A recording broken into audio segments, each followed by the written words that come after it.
Pulled pork is a delicious dish that often leaves you with plenty of leftovers, and reheating it properly is key to maintaining flavor and moisture.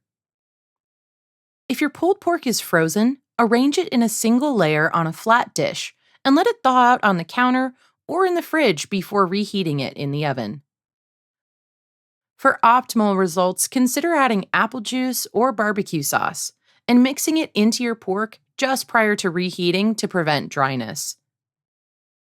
Cover it with foil and put it in the oven at 250 degrees Fahrenheit, 121 degrees Celsius for 30 minutes or until it reaches an internal temperature of 165 degrees Fahrenheit, 74 degrees Celsius. For quick reheating, using a microwave is the way to go.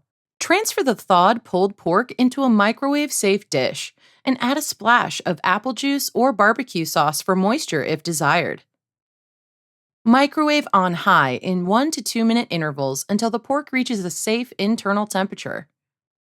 To best lock in moisture, you can also reheat pulled pork on your stovetop, putting your pulled pork in a Dutch oven over medium heat.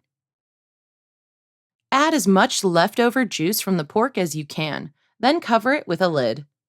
Stir occasionally while the meat heats up and add a splash of another liquid ingredient like juice or sauce if the pork begins to dry out. Proper storage of your pulled pork is equally important to ensure you can reheat it optimally. Vacuum sealing is best for longer preservation and gives you the option of reheating via the sous vide method, while tightly wrapping in foil is suitable for short-term storage.